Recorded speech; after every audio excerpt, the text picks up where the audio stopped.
Hello दोस्तों, finally आप सभी के लिए Rajasthan board class 12 English compulsory का संपूर्ण पेपर आप सभी के लिए लेकर आ चुका हूं। इंग्लिश कंपलसरी 10 मार्च 2025 को आप सभी का यहां पर इंग्लिश कंपलसरी का पेपर है और इस इंग्लिश कंपलसरी पेपर के लिए जो इंपॉर्टेंट क्वेश्चंस रहने वाले हैं, यानी एग्जाम के पेपर में आपको हुबहू जो है यहां पर इंपॉर्टेंट क्वेश्चंस मिलने वाले हैं, उन्हीं क्वेश्चंस को यहां पर हम इस क्लास में सॉल्व करेंगे। तो ये क्लास आप सभी के लिए काफी महत्वपूर्ण रहने वाली है। ये पूरा का पूरा पेपर रामबाण रहने वाला है और इस पेपर में जितने भी यहां पर क्वेश्चंस है, जितने भी इंपॉर्टेंट क्वेश्चंस है, वो सभी क्वेश्चंस आपको यहां पर इस क्लास में सॉल्व करवाऊंगा। तो अभी तक आपने इस क्लास को लाइक नहीं किया तो क्लास को क्या कर दीजिए, लाइक कर दीजिए, चैनल को सब्सक्राइब करके बेल आइकन को प्रेस करें और ज्यादा से ज्यादा इस क्लास को शेयर करें अपने सभी दोस्तों के साथ। तो यहाँ पर ये पूरा का पूरा पेपर है, काफी महत्वपूर्ण पेपर है और यहाँ पर हम देखेंगे जो इंपॉर्टेंट यहाँ पर क्वेश्चंस है। तो सबसे पहले आपको यहाँ पर सेक्शन ए में दो पैसेज देखने को मिलेंगे, ठीक है। तो काफी इंपॉर्टेंट है, देखिए candidate never mind that just it present now I want you to look at this other boy here my boy was spoiled, ठीक है। इस प्रकार कैंडिडेट के रिलेट में एक यहाँ पर आपको पूरा का पूरा जो है पैसेज देखने को मिल रहा है। तो एग्जाम के पेपर में आपको सबसे पहले क्या करना है, जल्दी से पैसेज को रीड आउट जरूर करना है, ठीक है। आपको चाहे पैसेज समझ में आए या नहीं आए, एक बार आपको यहाँ पर रीड आउट जरूर करना है, जिससे आपको यहाँ पर किसी भी क्वेश्चन के आंसर देने में आपको किसी प्रकार की कोई प्रॉब्लम ना आए, ठीक है। तो देखिए who is speak and to whom, ठीक है, कौन बोलता है और किसे बोलता है, ठीक है। What has spoiled candidate boy since his birth. तो यहाँ पर आपको करना क्या है, यहाँ पर मैंने आपको सिंपल सा तरीका बता रखा है, चाहे कोई भी पैसेज है, ये पेपर आप सभी के लिए इंपॉर्टेंट है और ये का ये हुबहू जो पेपर है, पैसेज है, वो आपको 100% 10 मार्च 2025 के पेपर में मिल सकता है, ताकि काफी इंपॉर्टेंट है, एक्सपर्ट्स के द्वारा तैयार किया गया ये पेपर है। यहाँ पर आप देखेंगे, यहाँ पर जो मेन वर्ड है वो स्पॉइल्ड है, कैंडिडा है और बॉय है, और सिंस हिज बर्थ ये जो पूरी की पूरी लाइन है वो क्या है, मेन वर्ड है। इसमें से जो भी आपको दो या दो से अधिक वर्ड मिल रहे हैं तो वो उसका यहाँ पर आपको आंसर मिल जाएगा। देखिए यहाँ पर आपको वो मिल रहा है, स्पॉइल्ड भी मिल रहा है, हिज बर्थ भी मिल रहा है। मतलब ये जो लाइन है, आई want you look at this other boy here my boy was spoiled bye love of his parents since his birth, ठीक है। तो ये जो लाइन है वो यहाँ पर क्या हो जाएगी, इस क्वेश्चन का यहाँ पर आंसर हो जाएगी, ठीक है। इसी प्रकार से यहाँ पर नेक्स्ट यहाँ पर आप देख सकते हैं, which pictures at of James to school college have been mention here, ठीक है। तो कौन सा जो जेम्स का जो यहाँ पर पिक्चर है उसमें स्कूल कॉलेज का क्या मेंशन किया हुआ है, ठीक है, कहां पर मेंशन किया हुआ है, कौन सा मेंशन किया हुआ है। How is Candida all in one of four James. तो इन सभी का आंसर आप मेन वर्ड के द्वारा आप आसानी से आप क्या कर सकते हैं, इसी लाइन में इसी पैसेज में आप एग्जाम के पेपर में आप आसानी से सॉल्व कर पाएंगे। इंपॉर्टेंट रहेगी जो सिमिलर वर्ड है, जो आपको क्या मिलेंगे लास्ट में एग्जाम के पेपर के लास्ट जो है, एग्जाम जो आपका यहाँ पर पहला जो पैसेज होगा उसके लास्ट में आपको यहाँ पर जो पैसेज का जो यहाँ पर क्वेश्चन मिलेगा वो आपको मिलेगा सिमिलर वर्ड आएगा, या इसे मीन्स भी कहते हैं, ठीक है। तो देखिए सिचुएशन, तो देखिए सिचुएशन का अर्थ होता है परिस्थिति, क्या होता है परिस्थिति। तो ऐसा कौन सा वर्ड आया है जो परिस्थिति के लिए इस पैसेज में दूसरा वर्ड उपयोग हुआ है। तो एक आपने वर्ड यहां पर देखेंगे आप कंडीशन, तो कंडीशन का अर्थ भी क्या होता है, परिस्थिति होता है, कंडीशन कह सकते हैं, ठीक है, या फिर पोजीशन, ये भी इसका क्या है, सिमिलर वर्ड है, दोनों बिल्कुल ही सही है। तो इस प्रकार से ये काफी इंपॉर्टेंट पेपर है आप सभी के लिए और वो आपको एग्जाम 10 मार्च 2025 के पेपर में ऐसा ही आपको क्वेश्चन पेपर आपको मिलने वाला है। इस क्लास को एक बार लाइक जरूर करें, चैनल को सब्सक्राइब करके बेल आइकन को प्रेस करें। देखिए कट का जो है ना वो बताना है सिमिलर वर्ड। तो देखिए कट के दो सिमिलर वर्ड मैं आपको बता रहा हूं, एक तो होता है स्निप, ठीक है, स्निप्ड यानी कट, ठीक है, और एक होता है स्प्लिट, ये भी इसका भी अर्थ क्या होता है कट। तो ये दोनों ही बिल्कुल ही क्या है, सही है। उसके बाद वरीज का अर्थ होता है चिंतित होना, तो इसका यहाँ पर एक वर्ड पैसेज में आया है एंजाइटी। एंजाइटी का अर्थ होता है चिंतित होना, या आप कह सकते हैं फियर का भी अर्थ डर होता है, लेकिन इसी से मिलता जुलता है। डिस्ट्रेस का अर्थ भी जो है यहाँ पर इसका सिमिलर वर्ड है, ठीक है। तो ये यहाँ पर इसका जो यहाँ पर सही आंसर हो जाएगा वरीज का एंजाइटी, ठीक है।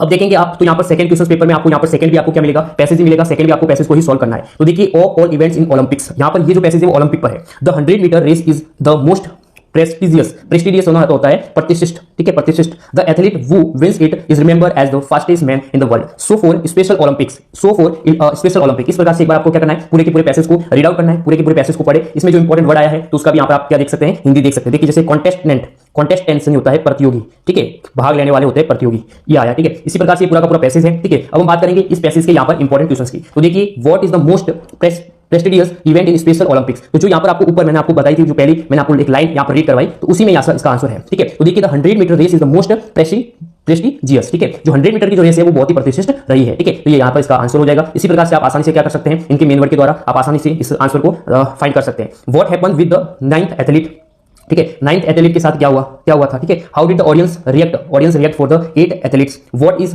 एम्पैथी क्या है। और फिर आपको लास्ट में एक तो आपको मिलेगा सिमिलर वर्ड, क्या मिलेगा आपको, एक तो सिमिलर वर्ड मिलेगा और एक आपको दूसरा मिलेगा वो आपको मिलेगा ऑपोजिट। यानी आपको एक सिमिलर वर्ड बताना है और सेकंड वाला मिलेगा आपको ऑपोजिट मिलेगा। यानी आप देख सकते हैं वर्ती ऑफ लिमिटेशन, यानी मूल्यों का सीमा, तो उसे बोलते हैं रेस्ट्रिक्स, ठीक है, रेस्ट्रिक्शन बोलते हैं, रेस्ट्रिक्शन नहीं होता है सीमा, ठीक है। उसके बाद देखिए रिमेंबर का बताना है ऑपोजिट, तो फॉरगेट हो जाएगा। रिमेंबर यानी याद करना और फॉरगेट यानी भूल जाना, ठीक है। तो फॉरगेट ऑपोजिट हो जाएगा और रेस्ट्रिक्शन यानी सीमित हो जाएगा, ठीक है। इसी प्रकार से अब हम बात करेंगे, अब हम देखेंगे नेक्स्ट सेक्शन को, यानी आपके सेक्शन बी आएंगे, जिसमें आपको नोटिस, एडवर्टाइजमेंट, लेटर, कुछ पैराग्राफ आपको मिलेंगे। तो ये भी काफी इंपॉर्टेंट है और ये किन टॉपिक पर आपको 10 मार्च 2025 के पेपर में किन टॉपिक पर आपको लेटर मिलेंगे, किन टॉपिक पर आपको नोटिस मिलेगा, किन टॉपिक पर आपको एडवर्टाइज मिलेगा, तो ये मैं आप सभी को बता दूं इंपॉर्टेंट टॉपिक। तो देखिए ये इंपॉर्टेंट है, your parents and you are in search of a bride for your elder brother. यानी आप बड़े भाई के लिए और आपके पिताजी है वो आपके यानी बड़े भाई के लिए क्या ढूंढ रहे हैं, यहाँ पर ब्राइड यानी दुल्हन ढूंढ रहे हैं। तो write an advertisement to get it published in the matrimonial column, यानी मैट्रिमोनियल कॉलम में आपको न्यूज़पेपर में पब्लिश करवाना है 80 वर्ड्स में। तो इसका आपको कॉलम बना के, ठीक है, कॉलम बना के, और ये कॉलम होगा, इस प्रकार से आप कॉलम बनाएंगे, यहाँ पर लिखेंगे मैट्रिमोनियल कॉलम, ठीक है, और ए ब्राइड, फॉर ए ब्राइड, ठीक है, फॉर ए ब्राइड, ठीक है। इस प्रकार से आप पूरा का पूरा डेटा लिखेंगे, आपके भाई के बारे में जो भी है इंपॉर्टेंट, जो भी फीचर्स वगैरह जो है उनके बारे में आपको लिखना होगा। तो इस प्रकार से आपको क्या करना है, एडवर्टाइजमेंट बनाना है। एक आपको अपने रूम को आपको है किराए पर,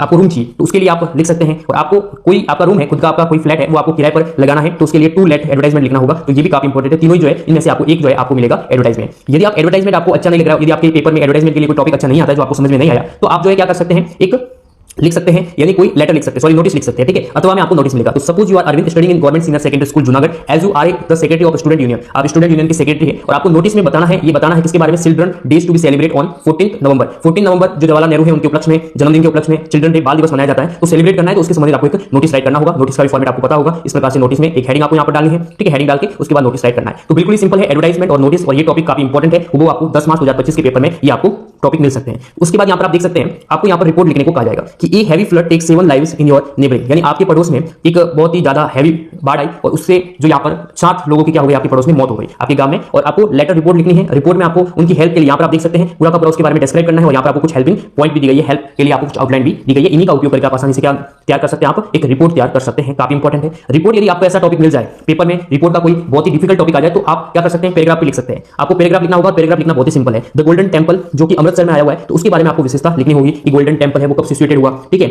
किसके द्वारा इसको डेवलप किया गया था, तो ये सब आप कुछ यहाँ पर लिख सकते हैं, काफी इंपॉर्टेंट है। उसके बाद जो 5 जो आपको क्वेश्चन मिलेगा वो मिलेगा लेटर से रिलेट में, ठीक है। या तो आपको लेटर लिखना है, यहाँ पर आप देख सकते हैं दोनों लेटर दिए गए हैं, एक तो एडिटर वाला है और एक आपको एक फॉर्मल लेटर दिया गया है, ठीक है। You are Ankush and Anu living in, ये आपको एड्रेस मिल रहा है। लेटर लिखना है एडिटर को, किसके रिगार्डिंग लिखना है, तो इन्फ्लुएंस यानी मोबाइल और इंटरनेट का बच्चों पर क्या प्रभाव पड़ रहा है, इसके रिगार्डिंग आपको टाइम्स ऑफ इंडिया में एक एडवर्टाइजमेंट आपको, सॉरी एक लेटर आपको लिखना है। उसके बाद आप जो है कंप्लेंट करनी है पोस्ट मास्टर की कि भाई जो है वो डिलीवरी जो है post time to time deliver नहीं कर रहा है, तो उसके रिगार्डिंग आपको एक फॉर्मल लेटर आपको लिखना होगा। कैसा लेटर लिखना है, फॉर्मल लेटर। तो काफी इंपॉर्टेंट है और 100% इन्हीं टॉपिक पर आपको 10 मार्च 2025 के इंग्लिश के पेपर में आपको मिलने वाला है। अब हम बात करेंगे सेक्शन सी। सेक्शन सी में आपको ग्रामर के क्वेश्चंस मिलेंगे। तो यहाँ पर आप देख सकते हैं I never believed it, what did you tell her. तो यहाँ पर देखिए, यहाँ पर ये जो है कहां पर यूज होगा, जो वॉट है वो कहां पर यूज होगा। वॉट का अर्थ क्या होता है, क्या क्या होता है क्या, तो यहाँ पर होगा यूज। तो ये आ जाएगी पहली लाइन, फर्स्ट लाइन बन जाएगी what did you tell her, what did you tell her, ठीक है, टेल हर। और उसके बाद यहाँ पर आएगी आई नेवर बिलीव्ड इट, ये बन जाएगा, यानी ये आगे आ जाएगा और ये यूज हो जाएगा, ठीक है। ये सही इसका क्या हो जाएगा, सीक्वेंस सही हो जाएगी। उसके बाद देखिए यहाँ पर अंटिल को ऐड करना है। अंटिल का अर्थ होता है जब तक, क्या होता है, जब तक हिंदी में अर्थ होता है। और यहाँ पर इसका ये बनेगा कि सी विल, क्या आ जाएगा, she will go on until, ठीक है, गो ऑन अंटिल, अंटिल जब तक he tells her to stop,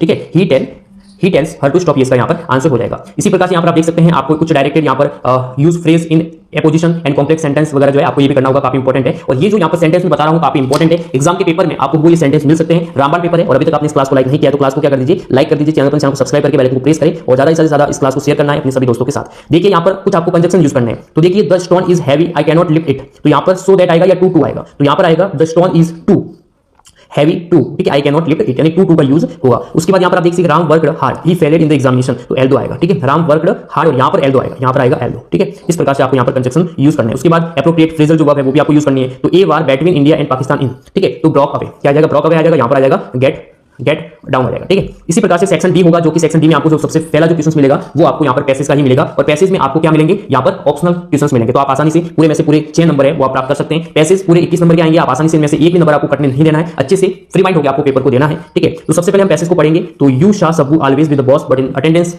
rules he was grouped under A department called the story department compromising a lawyer and A assembly of writers and poet, ठीक है। तो सबसे पहले बात करेंगे, इसको एक बार रीड आउट करें आप, पैसे पूरे के पूरे पैसेज को रीड आउट करना है। उसके बाद देखिए प्रश्न है the story of department consist of, तो यहाँ पर लॉयर की भी बात हो रही है, राइटर्स की भी बात हो रही है, पोएट की भी बात हो रही है, यानी ऑल ऑफ दिस, यानी इनमें से सभी इसका क्या हो जाएगा, आंसर हो जाएगा। The lawyer was officially known, यानी वकील को ऑफिशियली किससे कैसे किस नाम से जाना जाता है। और यहाँ पर दिया गया लाइन देखिए, the lawyer was also officially known as the legal adviser, ठीक है, कानूनी सहायक के रूप में उसको जाना जाता है। और यहाँ पर आपको सी ऑप्शन बिल्कुल ही सही मिल रहा है। इसी प्रकार से यहाँ पर इन सभी का आंसर आप आसानी से इस पैसेज को पढ़ेंगे, आप आसानी से दे सकते हैं। अब इसमें भी आपको सिमिलर वर्ड मिलेगा और एक ऑपोजिट मिलेगा। देखिए सिमिलर वर्ड है इमोशनल, इमोशनल का हिंदी अर्थ होता है भावात्मक। तो ऐसा इनमें से चारों में से कौन सा वर्ड है जिसका अर्थ होता है भावात्मक। देखिए टेम्परामेंटल का अर्थ होता है भावात्मक, टैलेंटेड का अर्थ नहीं होता है भावात्मक, इनक्रिमिनेटिंग, हेल्पलेस, असहाय, ठीक है। उसके बाद ऑपोजिट है नेविटी, ठीक है। तो नेविटी का अर्थ होता है भोलापन, कैसा होता है भोलापन। तो भोलापन का उल्टा क्या हो जाएगा, चतुर हो जाएगा, कपट हो जाएगा। तो यहाँ पर सोफिस्टिकेशन है, उसका अर्थ होता है कपट, क्या होता है कपट, और ये इसका ऑपोजिट हो जाएगा। इसी प्रकार से यहाँ पर आप देख सकते हैं काफी इंपॉर्टेंट है 11 प्रश्न, ठीक है। ये काफी इंपॉर्टेंट क्वेश्चन है, आपको 100% एग्जाम के पेपर में ऐसे ही इस पेपर से आपको बहुत सारे क्वेश्चन आपको मिलने वाले हैं। देखिए what was Adler attitude towards the peddler, ठीक है, यानी इसका अर्थ है कि पेडलर के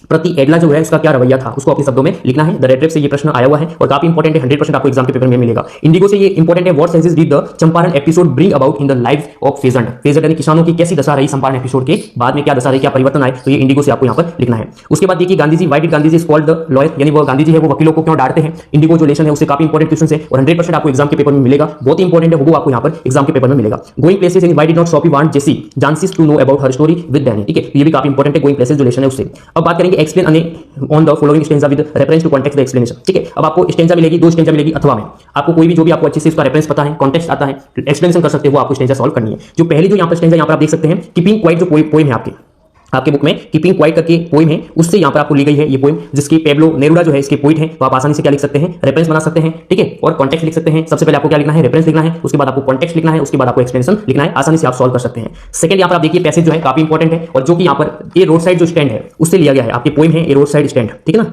ए रोड साइड स्टैंड है, स्टैंड उससे लिया गया है, जिसकी रॉबर्ट फ्रॉस्ट इसके पोइट है। और आप आसानी से रेफरेंस बना सकते हैं, कॉन्टेक्स्ट बना सकते हैं, और इसमें क्या एक्सप्लेन किया गया आप आसानी से बना सकते हैं। देखिए ये जो क्वेश्चन बता रहा हूं वो काफी इंपॉर्टेंट क्वेश्चन है, आपको एग्जाम के पेपर में मिलेंगे। Give a characteristics of doctor Sadao, what was the hardest trial faced by Zitkala Sa. ठीक है, तो ये इंपॉर्टेंट है। कीपिंग क्वाइट से भी देखिए, इस कीपिंग क्वाइट जो लेसन है, इस पोएम से हमें क्या सीख मिलती है, ठीक है ना, क्या मैसेज मिलता है, ये भी काफी इंपॉर्टेंट है। The thing of beauty, how is the thing of beauty a joy forever. ठीक है, तो काफी इंपॉर्टेंट प्रश्न है जो मैं आपको बता रहा हूं, 100% आपको एग्जाम के पेपर में आपको मिलने वाले हैं। साम was at the third level 4, third level पर कब तक रहा, तो 2 वीक्स तक।